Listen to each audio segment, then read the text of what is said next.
PSL auction हो रहा है जी 11 फरवरी को। लेकिन मुझे समझ नहीं आई कि किसने क्या खरीदना है।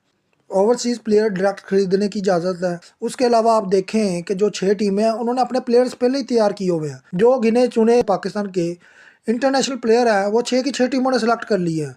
अब इसमें मुझे नहीं समझ आ रहा कि हैदराबाद को क्या मिलेगा, सियालकोट को क्या मिलेगा, क्योंकि वो टीमें तो कमज़ोर रहेगी।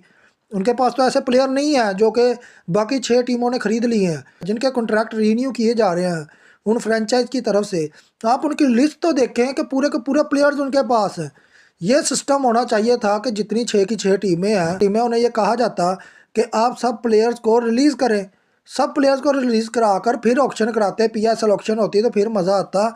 मैं तो ये देख रहा हूँ इसमें बेनिफिट सिर्फ ओवरसीज़ प्लेयर को है कि उसके दाम लगेंगे, उसको मिलेगा 6-7 करोड़। जो हमारे प्लेयर हैं वो वही इक्का दुक्का, कोई 1 करोड़ में बिक जाएगा, कोई 2 करोड़ में, ज़्यादा से ज़्यादा 2.5 करोड़ तक वैल्यू जाएगी।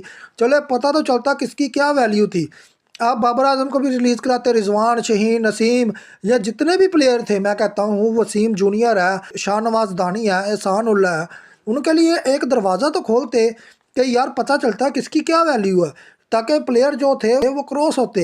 अब क्रॉस तो दूर की बात है, अब जो उन्होंने लिस्ट जारी की है जिनको प्लेयर्स को रिटेन कर लिया है उनकी फ्रेंचाइज ने, उसमें सारे तगड़े प्लेयर्स तो उनके पास है 6 फ्रेंचाइज के पास।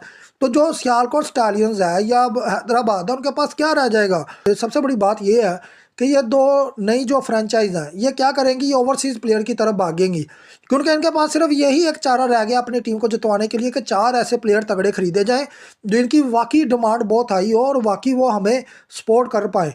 अब जैसे कि इंग्लैंड के 2 प्लेयर्स का नाम आ रहा है जिन्हें डायरेक्ट साइनिंग की बातें की जा रही हैं, जैसे कि जोए रूट, जिसकी वैल्यू नहीं है T20 के अंदर। उसके अलावा बेस्टो एक अच्छा प्लेयर है जिसकी डायरेक्ट साइनिंग की बात हो रही है, अच्छी बात है, डायरेक्ट साइनिंग होनी चाहिए। लेकिन मुझे जो चीज़ें इधर नज़र आ रही हैं कि ऑक्शन वॉक्शन कोई नहीं है 11 फरवरी को।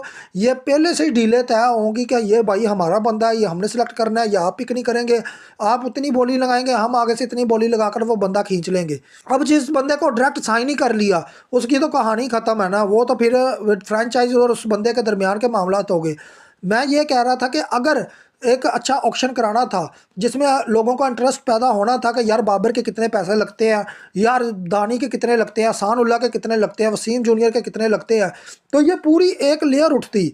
अब जो चीज़ मुझे नज़र आ रही है कि वो प्लेयर्स वहीं के वहीं रह गए हैं। सैम अयूब को कहा जा रहा था जी वो इस्लामाबाद चले गया, लेकिन वो भी पेशावर ज़ल्मी में ही आपको नज़र आ रहा है। तो फिर मुझे ये समझ नहीं आया कि ऑक्शन किस चीज़ का हो रहा है। यहाँ तो फिर आप पूरे प्लेयर रिलीज़ कराते, फिर आप 8 टीमों को कहते कि जी हाँ अब ऑक्शन के अंदर पैसा लगाएं, वो चीज़ तो देखने को नज़र नहीं आ रही। अब जो